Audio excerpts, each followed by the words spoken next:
아멘. 하나님 말씀입니다. 요즘 차를 운전하다 보면 가끔가다 이렇게 경찰서에서 붙인 현수막이 보이는데 이런 글씨가 제 눈에 자주 들어옵니다. 속도를 줄이면 사람이 보입니다 라는 이런 현수막이 자주 걸려 있더라고요. 우리가 너무 빨리 달리다 보니까 우리가 꼭 봐야 할 대상, 또 주목해야 될 대상을 주목하지 못하고 너무 분주하게 달려갑니다. 그래서 우리는 정말 소중한 것을 놓치고 또 예수님도 놓치고 이 땅에서 하나님의 뜻을 놓칠 때가 너무나 많이 있는데, 오늘 본문에 그 사도행전 3장 전반부가 원래 이야기의 내용이 뭐냐면 베드로가 한 사람을 주목해서 시작이 된 것이었습니다. 성전 미문에 앉아있는 한 작은 사람을 주목할 수 있었던 베드로. 그가 하나님을 만나러 성전에 예배드리러 올라갔지만 그 성전에 올라가면서 주목했던 한 사람을 만나고 그에게 그가 동전을 원했지만 동전이 아니라 예수 그리스도의 이름으로 일으켜 세워주는 기적이 일어났습니다.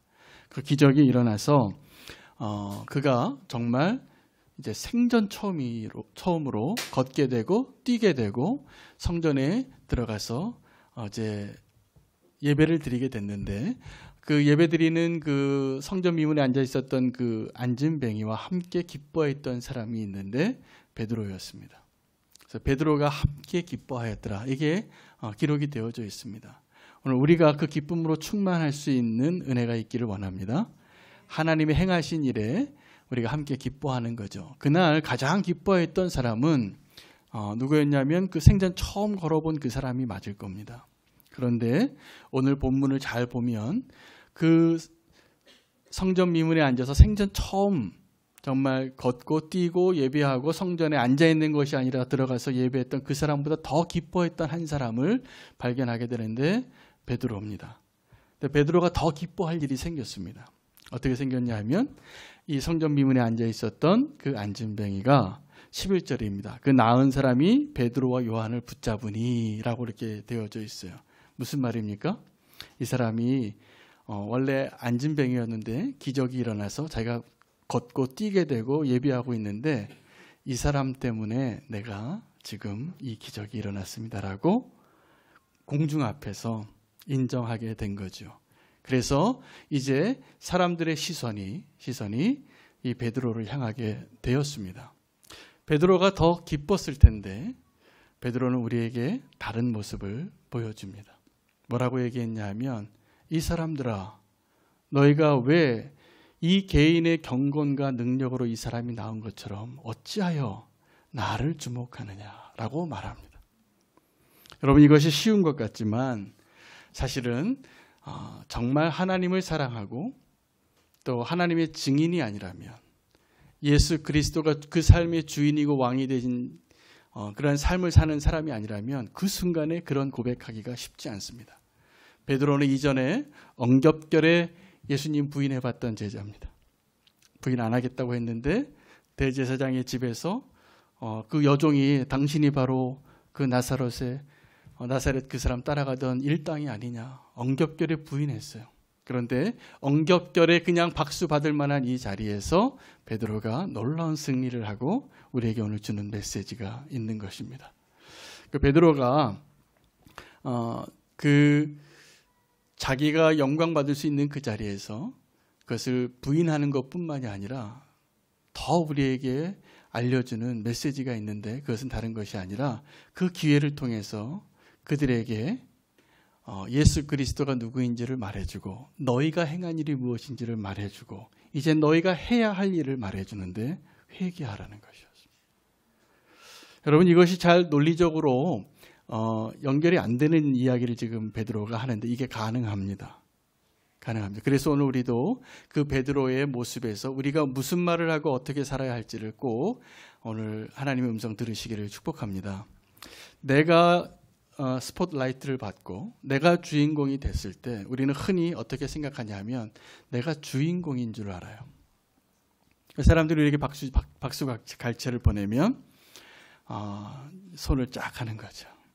미소를 지으면서 내가 그 사람입니다. 내가 이 자리에 있기 합당한 모습인 것처럼 그렇게 기분 좋아할 때가 많습니다. 그런데 베드로는 그때 뭐라고 얘기하냐면 13절부터 교회 이 유대인의 역사를 한 번 더 말하면서 십자가의 사건을 다시 한번 언급합니다.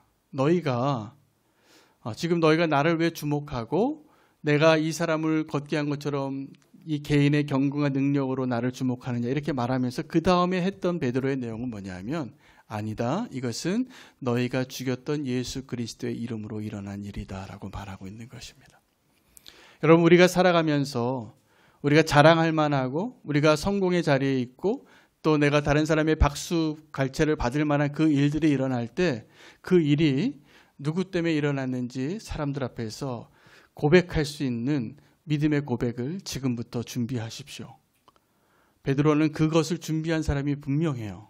그래서 사람들이 다 내게 지금 갑자기 시선이 막 다가오고 사람들이 박수를 치고 내가 갑자기 인정받는 사람이 됐을 때 그 기회를 놓치지 않고 이렇게 말하는 겁니다. 나는 주인공이 아니라 증인이다. 근데 어떤 증인인가에 대해서 얘기하는데 이렇게 정확하게 얘기합니다. 아브라함과 이삭과 야곱의 하나님이 그 예수를 영화롭게 하셨는데 너희가 그를 거부하여 빌라도에게 넘겼고 빌라도가 살려주려고 했던 그 기회도 너희가 버렸고 거부해서 사실은 너희가 죽인 것이다. 두 가지 사실이 드러나요.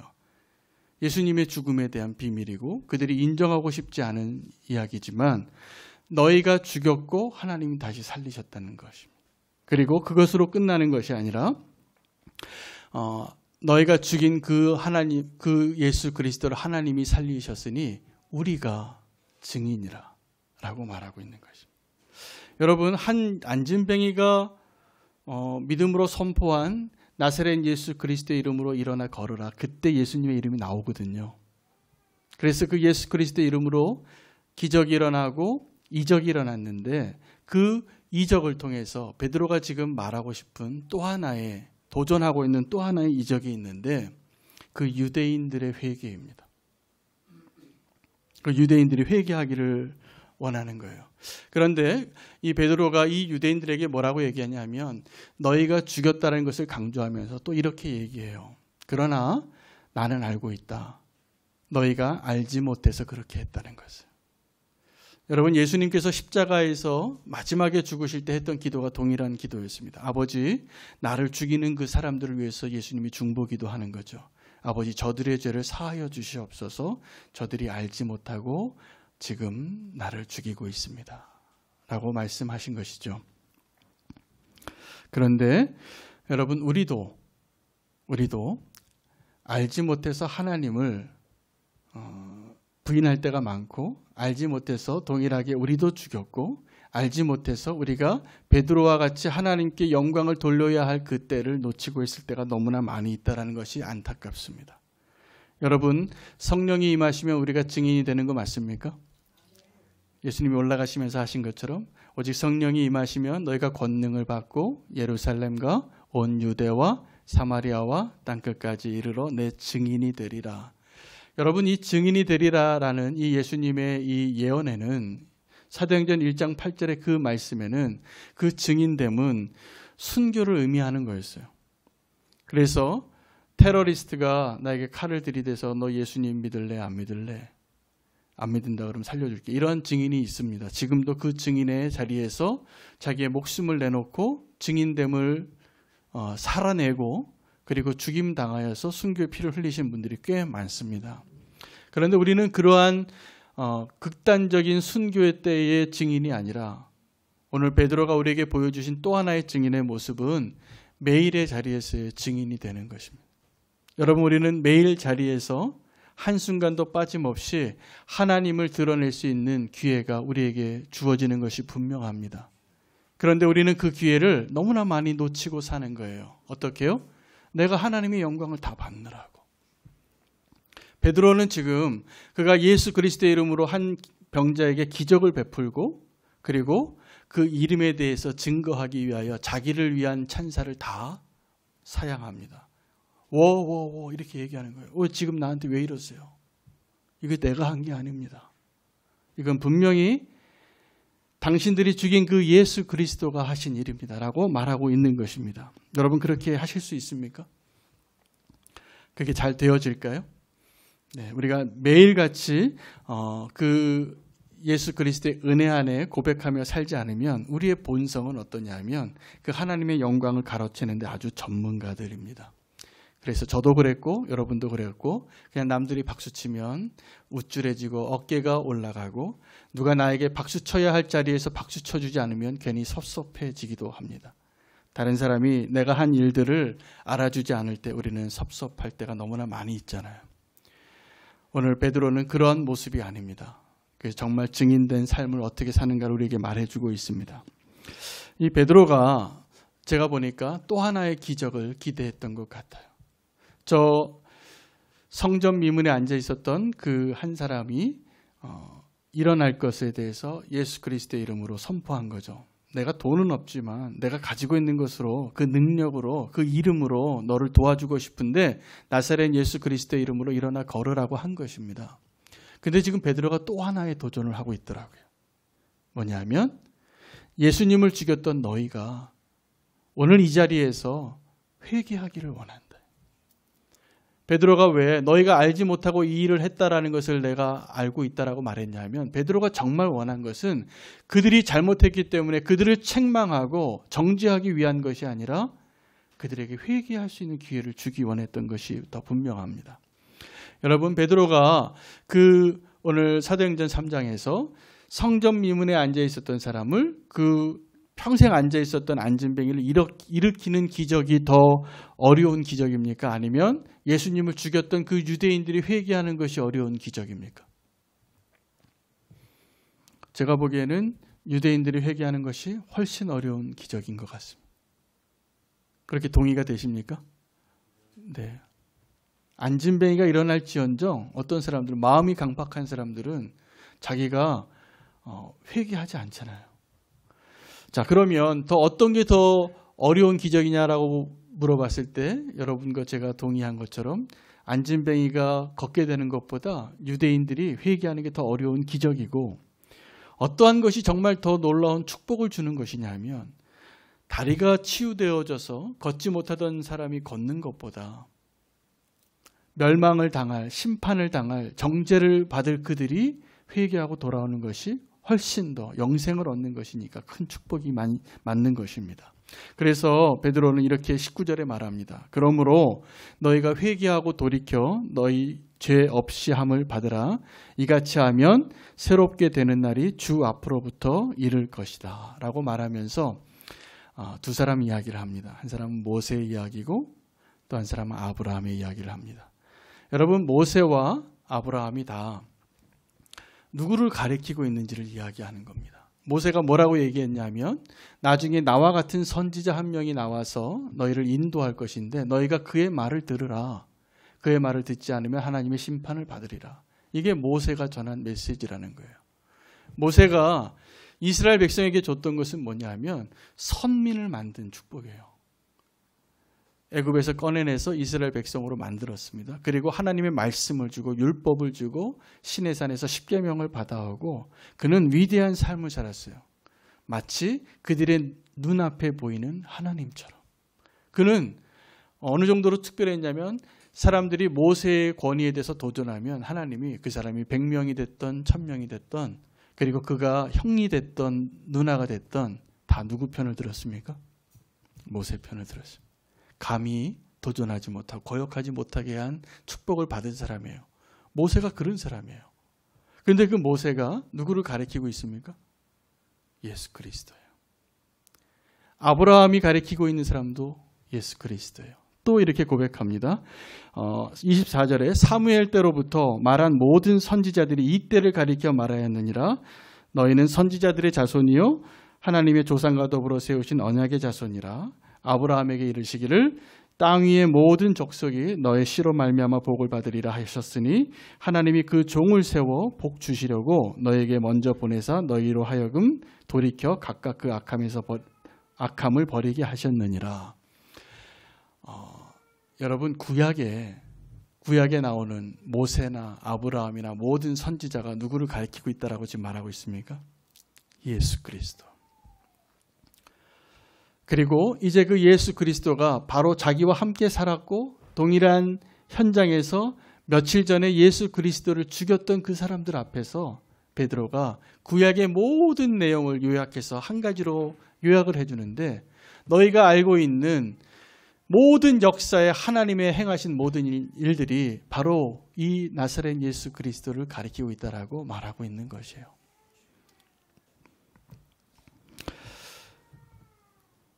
우리가 너무나 작은 그 한 사람을 주목하는 것, 아테니조 하는 것이 너무나 중요한데, 베드로는 지금 뭐라고 얘기하고 있냐면, 너희가 나를 아테니조 하는 것을 나는 사양하길 원한다.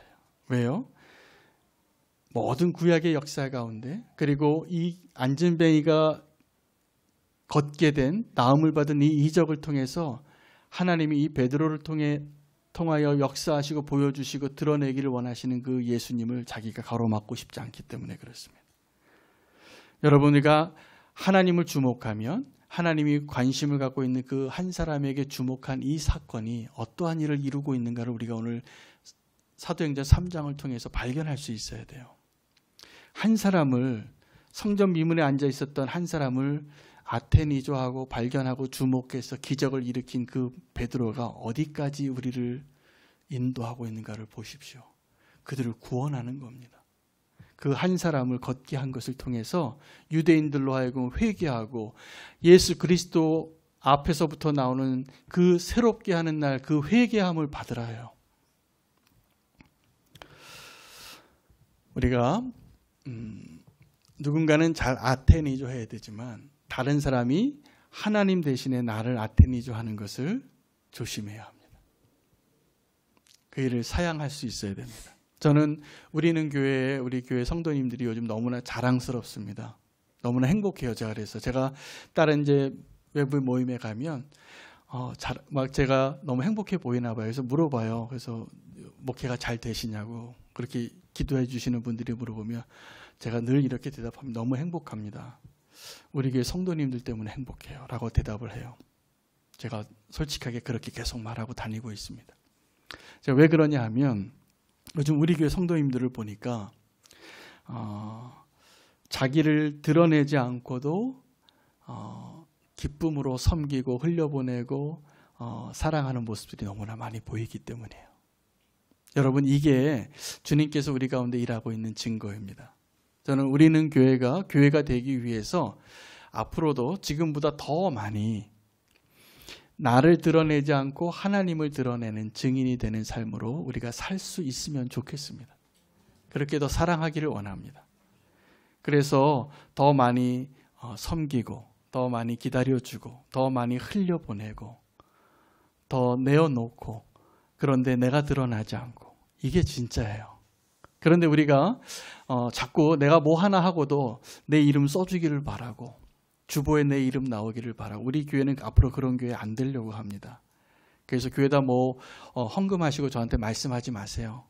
제가 누가 떡했다고 말 안 하고 제가 안 올리고 있어요, 계속.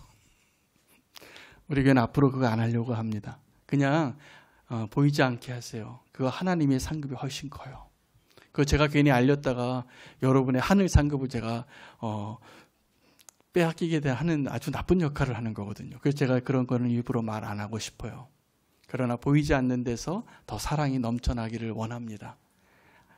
내 자신이 선한 일을 하고 내가 자꾸 드러내고자 하는 욕구가 누구에게나 있습니다. 어느 개척교회 목사님과 제가 나눔을 하다가 도전되는 이야기를 들었어요. 그 교회가 저보다 후배 목사님인데 건강하게 잘 세워지고 있습니다. 목회를 잘하고 계시고 성도님들이 너무 행복해하는 교회예요. 근데 그 교회에 홈페이지가 없어요. 그래서 제가 물어봤어요. 아니, 목사님 교회는 왜 홈페이지가 없냐고 내가 한번 들어가서 설교도 좀 들어보고 소식도 좀 알아보려고 하는데 없더라. 이렇게 물어봤더니 이 목사님이 하시는 말씀이 목사님, 제가 고민을 많이 했습니다. 그런데 우리 교회는 아직도 당분간 홈페이지를 안 만들려고 그래요. 그러니까 왜 그러냐 그랬더니 자꾸 그걸 통해서 예수님이 아니라 우리 교회가 드러나는 것 같다라는 거예요. 그리고 나를 드러내는 것 같다라는 거예요.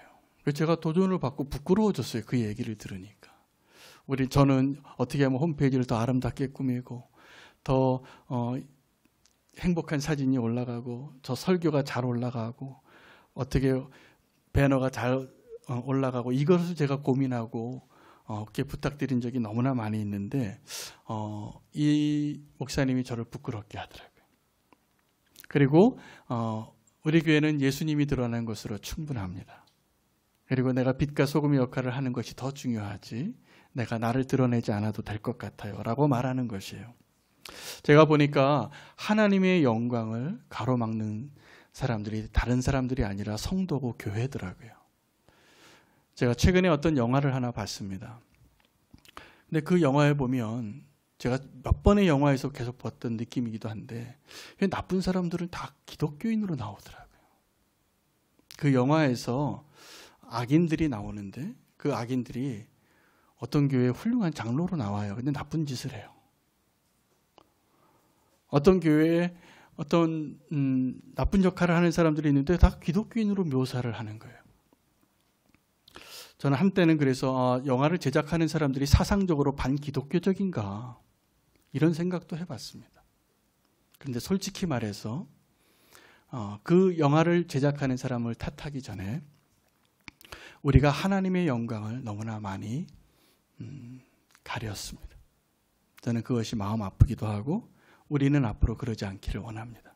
저는 그래서 우리는 교회가 여러분 이렇게 예배드리는 자리에서만이 아니라 여러분이 일하고 있는 직장과 가정과 사회에서 이 교회 바깥에서의 나의 모습이 하나님의 평판을 만드는 것인 것을 기억하십시오. 그래서 우리는 교회가 되어야 합니다. 그래서 있는 곳에서 우리가 더 정직하게 또 하나님의 영광을 드러내고 도리어 내가 박수를 받을 만한 자리에서 아닙니다. 이것은 내가 아니라 하나님이 영광 받아야 됩니다라고 말해야 할 자리에 그러지 못했기 때문에 이런 현상이 나타나고 있는 것이 분명합니다. 여러분 하나님께 영광을 돌리길 원한다면 내 자신을 아웃포커스하는 노력을 하십시오. 우리는 고질적으로 너무나 자기 중심적인 것입니다. 어찌하여 나를 주목하느냐? 이것이 오늘 베드로가 우리에게 묻는 질문이에요. 여러분 세상을 향하여 교회 안에서 어느 곳에서든지 어찌하여 나를 주목하느냐라고 말할 수 있는 사람이 되시기를 축복합니다. 제가 사진 찍는 게 취미입니다. 그래서 아주 오래전에 사진을 배울 때 직장에 들어가서 처음에 사진기를 하나 샀어요. FM2를 샀습니다. 요즘은 그런 이야기를 잘 모르는데 사진을 좀 아시는 분은 사진 배우는 입문 카메라가 FM2 카메라라는 게 있습니다. 근데 그 카메라를 배우는데 그 사진을 찍을 때 여러분 사진이 어떤 피사체를 향한 빛의 양을 조절하는 게 사진을 찍는 기법이에요. 근데 그 빛의 양을 어떻게 조절하냐 하면 두 가지를 가지고 조절을 합니다. 하나는 셔터 스피드고 하나는 조리개예요. 조리개를 크게 하면 빛이 많이 들어옵니다. 조리개를 작게 하면 빛이 조금 들어와요. 근데 이것을 전문 용어로 심도라 그래요. 이 조리개를 많이 열면 사진을 초점을 맞추는 거리가 심도가 얕아져요. 거리가 짧아집니다. 근데 조리개를 줄이면 초점을 맞추는 거리가 길어져서 다 잘 나와요. 그럼 여러분 일회용 사진기를 딱 사면 일회용 사진기는 조리개가 어떻게 나올까요? 조그맣게 나옵니다. 그래서 누구나 셔터를 눌러도 초점이 다 잘 맞게 나오는 거죠. 근데 이런 사진은 별로 감동이 안 돼요. 내가 찍고자 하는 그 피사체를 더 돋보이게 하려면 주변이 아웃포커스가 돼야 돼요. 아웃포커스가 돼야 돼요. 그래서 내가 찍고자 하는 그 피사체의 대상을 돋보이게 하려면 주변이 희미해져야지 그 대상이 더 선명하게 보이는 겁니다. 이게 사진을 잘 찍는 요령이 어떤 대상에 대해서. 자, 그런데 오늘 이 베드로가 무엇을 하고 있냐면 철저하게 아웃포커스를 하는 거예요. 내 자신은 다 내가 예수님과 아주 가까이 있는데 나를 드러내고자 하는 그 의도는 다 내려놓고 오직 예수님만 드러내고자 하는 결단을 하는 것입니다. 여러분 이것이 바로 우리가 믿음으로 사는 사람이 하나님께 영광 돌리고 기적을 일으키고 또 구원하게 하고 회개하는 일들이 가능하게 하는 길입니다. 그런데 저와 여러분이 지금 계속 어떤 실수를 하냐면 자꾸 나를 잘 찍히게 하려고 그래요. 여러분 사진을 이렇게 많은 사람들이 어디 놀러 가면 사진을 찍잖아요. 그러면 사진을 다 찍고 잘 찍은 사진이라고 올리는데 보면 다 찍은 사람이 잘 나온 사진만 올립니다. 다른 주변 사람들은 신경을 안 쓰는데 이게 너무나 당연하다는 걸 제가 알게 됐어요. 다른 사람은 안 보여요. 사진을 여러 장 찍고 이 단체 카톡방에다 올릴 때는 어떤 사진을 올리냐면 나 잘 나오는 사진을 올리는 거예요. 근데 그 사진에는 옆에 있는 사람은 한눈을 감고 있고 표정이 이상하고 옷이 막 이렇게 삐뚤어져도 몰라요. 이게 우리예요. 이게 우리예요. 나만 보이는 거죠. 사진 하나 찍어도. 그런데 우리가 정말 하나님께 영광 돌리길 원한다면, 우리가 하나님께 영광 돌리고 사람들을 회개케 하고 하나님께로 인도하는 그 놀라운 기적을 한 번 더 원하신다면, 교회가 정말 교회 되길 원한다면 나를 자꾸 포커스 맞추려고 하는 그 시도와 그 생각을 이제 내려놓으셔야 됩니다. 카메라 얘기가 나와서 지난 화요일에는 어제죠. 우리 화요 중보기도 팀들이 나들이를 나갔습니다. 동해안을 갔는데 떠날 때는 비가 많이 와서 저는 또 많이 안 오실까 봐 걱정도 하고 기도도 했는데 그게 다 믿음으로 오셨더라고요. 가서 가보니까 산맥을 넘으니까 하늘이 개이는 거예요. 여기는 비가 내렸는데 그래서 바다가 너무 멋있었습니다. 식사를 하고 오늘 커피숍에 앉아서 우리 이제 같이 갔던 중보기도 팀들이 같이 테이블에 앉아서 소담을 하고 있었는데 제 앞에 앉아 계신 어떤 한 성도님이 사진을 저를 찍어주려고 이렇게 카메라를 핸드폰으로 들고 있어서 제가 옆에 있는 아내에게 옆구리를 툭툭 치면서 사진 찍고 있으니까 여기를 보고 사진 포즈를 취해주라고 그렇게 말했습니다. 근데 얼마 안 있다가 제가 굉장히 부끄러운 순간을 맞이하게 됐습니다. 그 집사님이 알고 봤더니 저희를 찍는 게 아니었어요. 셀프로 자기를 찍고 있는데 우리는 우리 찍는 줄 알고 이렇게 다정한 포즈를 취하고 이렇게 취해줬는데 굉장히 난감한 상황이 되더라고요. 제가 이 말씀 왜 드리냐면 우리가 다 착각하고 사는 겁니다. 이렇게 다 나 찍고 있는 줄 알고 이렇게 카메라를 드니까 나를 찍는 줄 알고 이렇게 옆구리 치면서 사진 잘 이렇게 포즈 취하고 있는데 알고 봤더니 집사님이 자기 찍고 있더라고요. 그래서 함께 한번 웃었습니다. 제가 요즘 설교를 할 때 제 아내가 제 설교를 듣고 크리틱을 해줍니다. 미리 해주진 않고 듣고 나서 저에게 주로 어떤 크리틱을 하냐면 제가 틀린 거 얘기해줘요. 어떤 간증을 했는데 사람이 바뀌었거나 성경 구절을 했는데 장절이 틀렸거나 아니면 성경의 인물을 얘기했는데 이름이 틀렸거나 이런 거 제가 너무 실수를 많이 하니까 이제 그런 얘기를 해주는데 최근에는 그런 얘기를 제가 많이 들었어요. 제가 설교를 하다가 주어가 내가라는 주어가 자꾸 나온다는 거예요. 그래서 제가 그 크리틱은 심각하게 듣기로 했습니다. 제가 언젠가부터 말씀을 전하는데 내가 생각하기에 내가 보기에 이런 얘기를 한다는 거예요. 제 마음이 뜨끔해졌습니다. 아, 큰일 났구나. 이게 내가 이 말씀을 전할 때 이렇게 전하다가는 하나님께 두려운 날이 오겠구나 이 생각을 하게 됐습니다. 제가 지금 굉장히 조심스럽게 그럼에도 불구하고 오늘 내가 주어를 내가라고 사용한 문장이 몇 번 있었던 것 같습니다. 모세가 위대한 삶을 살았는데요. 그 모세가 하나님의 영광이 너무나 드러나니까 그 두 권을 썼습니다. 하나님의 영광이 드러나는 것을 사람들이 나를 바라볼까 봐. 저는 강단에 올라올 때 또 말씀을 전할 때 기도하는 마음이 있어요. 하나님, 제가 하나님의 말씀을 잘 전하기 위해서 모세의 영광이 비춰지는 것처럼 주님이 영광 받아주세요. 그런데 사실은 알고 봤더니 그 마음은 성도님들이 졸지 않고 제 말 좀 듣게 해주세요. 이 기도예요. 여러분은 어떠십니까? 여러분 하나님께서 모세를 너무나 축복하신 게 맞아요. 그래서 모세는 요단강을 건너가지 못하고 또 모세의 시체는 지금도 찾을 수 없습니다. 저는 모세가 섭섭하지 않았을까? 천만의 말씀입니다. 하나님 모세를 정말 축복하셨구나. 이게 맞아요. 여러분, 우리가 하나님께 축복을 받는다면 내 시체가 어디서 발견되어주고, 누가 내 이름을 알아주고, 내 묘비를 발견해주고, 누가 나중에 나에게 박수 쳐주기를 기대하지 마십시오. 우리가 하나님의 축복의 통로가 되길 원한다면 내가 가능하면 없어지고 하나님이 보여야 하지 맞습니다. 그 길에서 실패하는 분들이 굉장히 많습니다. 저는 정말 소망하는 마음으로 저와 여러분이 그 실패의 길에 가지 않기를 간절히 원합니다. 우리가 어떤 증인으로 살아야 합니까? 예수 그리스도를 드러내는 증인이 되어야 되잖아요.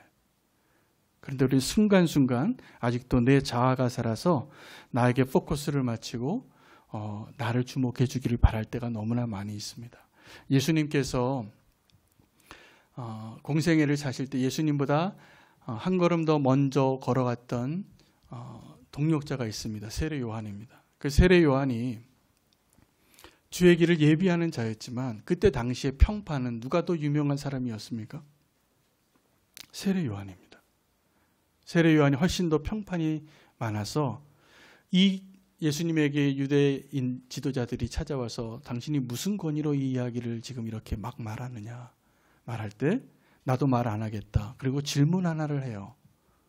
세례 요한이 어디로부터 왔느냐? 하늘로부터 왔느냐? 사람으로부터 왔느냐? 이게 무슨 얘기냐면 그들이 이 세례 요한의 권위를 무시할 수 없을 정도로 지명도가 있었던 사람인데 그 세례 요한이 이렇게 말합니다. 나는 내 뒤에 오는 자의 신발끈도 풀기 합당하지 못합니다. 그는 흥하여야 하겠고 나는 쇠하여야 하리라. 예수님보다 앞에 나서고 예수님보다 더 많은 지명도를 가졌던 세례 요한이 그렇게 고백했는데 우리는 뒤따라가는 제자가 주님의 영광을 너무 가리는 거예요. 그래서 지금 한국교회의 아픔이 여기에 있는 거예요. 여러분, 우리는 들놀이의 기쁨을 좀 회복해야 됩니다. 여러분, 결혼식장에 가보십시오. 그 친구들이 의리가 있는 친구라면 절대로 신부보다 예쁘게 차리고 오면 안 됩니다. 그날의 주인공이 누구예요? 신부잖아요. 그런데 어떤 철없는 들러리는 자기가 더 예쁘게 하고 오더라고요. 그건 철이 없는 거예요. 그날의 주인공은 그 신부가 기뻐야 돼요. 신부가 돋보여야 되고 그리고 함께 기뻐할 수 있어야 돼요. 우리는 그렇게 철없는 짓을 너무나 많이 했습니다. 그 결혼식장에 내가 주인공인 것처럼 내가 더 높은 구두를 신고 더 화려한 옷을 입고 그렇게 나가서 그곳에서 스포트라이트를 받고 싶어하는 모습이 우리의 모습이기도 한 것이었습니다. 여러분, 우리에게 박수를 쳐주는데 여러분 박수 받기를 원합니까? 박수 쳐주기를 원합니까? 솔직하게요. 어떤 게 더 좋으세요? 받기를 원하잖아요. 우리 박수 받으면 나도 더 열심히 하는 사람이 있어요. 제가 그런 사람이었어요. 지금도 여전히 그래요. 누가 나를 좀 알아주고 박수 쳐주면 남들보다 2배를 하더라고요. 그런 사람이에요. 그런데 우리가 박수 받는 것에 익숙해지면 위험해집니다. 나도 위험하고 하나님께도 하나님의 영광을 가릴 때가 너무나 많습니다. 들놀이가 되는 기쁨은 뭐냐면 박수 잘 치는 사람이 되시라는 겁니다. 여러분, 하나님을 향하여 박수 잘 치는 것을 예배한다 그래요. 사람을 향하여 박수 잘 치는 것을 사랑한다 그래요. 우리 박수 잘 쳐주는 것이 축복입니다. 그리고 내가 박수 받는 것이 굉장히 부담스러운 거예요, 사실. 그래서 우리가 오늘 이제 다시 한번 들놀이가 되는 기쁨을 누리기를 원합니다. 저는 놀랍게 베드로가 한 사람을 주목해서 기적을 베풀고 그가 예수 그리스도의 이름으로 기적이 일어났는데 거기서 멈추질 않더라고요. 그리고 더 놀라운 기적, 예수님을 죽이겠다고 외쳤던 그 유대인들을 향하여 담대하게 너희가 죽였다고 얘기합니다. 여러분, 그리고 이 베드로가 그 유대인들에게 회개를 요구하는데 여러분, 제가 이 질문 한번 하고 마치기를 원하는데 여러분, 언제 회개하셨습니까? 우리가 언제 회개합니까? 내가 죄 지었을 때 회개하는 사람 거의 없어요. 죄 지었을 때 회개합니까? 천만에요. 죄 지을 때는 죄가 더 좋아서요. 죄에 취해 있어요. 아주 바닥에 떨어지거나 아주 높이 있는 하나님을 만났을 때, 이때 회개하는 것. 둘 중에 하나예요. 내가 정말 바닥을 쳤을 때 갈 데가 없어요. 그때 회개하더라고요. 정말 바닥이 갔으니까. 근데 또 언제 회개하냐면 진짜 하나님을 만날 때. 근데 우리가 이 진짜 하나님을 만날 그 기회를 우리가 다 막고 있다는 사실이에요. 왜요? 내가 영광 가리느라고. 내가 박수 받느라고. 베드로가 만약에 그때 어찌하여 나를 주목합니까? 어찌하여 이것이 한 사람의 개인과 경건의 능력으로 이 기적이 일어났다고 생각하십니다고 말하지 않았더라면 베드로는 그날 슈퍼스타가 된 걸로 끝났을 거예요. 박수 많이 받고 기분 좋게 집으로 돌아갔을 겁니다. 그러나 베드로는 그 기회를 놓치지 않습니다. 놓치지 않고요. 하나님께 영광을 돌리고 오늘 이 기적은 너희가 죽였고 하나님이 다시 살린 그 예수 그리스도가 행한 일이다. 우리에게는요, 생각해 보니까 하나님께 영광 돌려서 회개케 하고 하나님의 놀라운 기적이 일어나는 것을 가로막았고 그것을 놓쳐버린 그 날들이 너무나 많은 거예요. 우리에게 매일매일 그 기회가 있었는데 그냥 내가 머리를 슬쩍 긁으면서 박수 받느라고 다 놓쳤어요. 오늘부터 우리가 결단했으면 좋겠습니다. 하나님께 영광 돌릴 수 있는 그 기회를 내가 가로막지 않게 해주시고 그들이 하나님을 만나는 기회가 될 수 있도록 나의 삶을 써주시옵소서. 이 베드로의 고백만 있으면 됩니다. 너희가 어찌하여 나를 주목하느냐. 우리가 주목해야 될 사람은 있지만 다른 사람이 나를 주목하지 않게 사십시오. 여러분을 통해서 하나님이 드러나게 되고 우리가 기대하지 않았던 놀라운 기적들이 더 수없이 많이 일어나게 될 것이라 저는 확신합니다. 우리가 그 기회를 너무나 많이 잃어버려서 안타깝습니다. 이제는 주님 앞에서 정말 주님이 우리의 삶을 통하여 더 많은 기적을 행하시도록 하나님께만 영광을 올려드리는 저와 여러분 되시기를 축복합니다. 기도하시겠습니다. 사랑의 주님, 오늘도 우리가 주님 앞에 너무나 부끄럽습니다. 지금까지 살아온 나의 모습이 내가 주인공이 되고 내 얼굴이 포커스에 맞춰지기만을 원하며 살았음을 고백합니다. 그러나 오늘 베드로가 우리에게 보여준 그 고백과 그 증인된 삶을 우리도 살기를 원합니다. 하나님을 드러낼 수 있는 그 기회를 놓치지 않게 해주시옵시고 날마다 나를 부인하고 나를 통하여 그리스도만 드러나는 놀라운 역사가 일어나게 해주시옵소서. 우리가 가는 곳마다 주님이 드러나고 십자가의 능력이 드러나고 안진뱅이가 일어나고 예수를 죽였던 자들이 회개하는 역사가 일어나게 하여 주시옵소서. 주님이 영광 받으시길 원하옵고 예수 그리스도 이름으로 기도합니다. 아멘.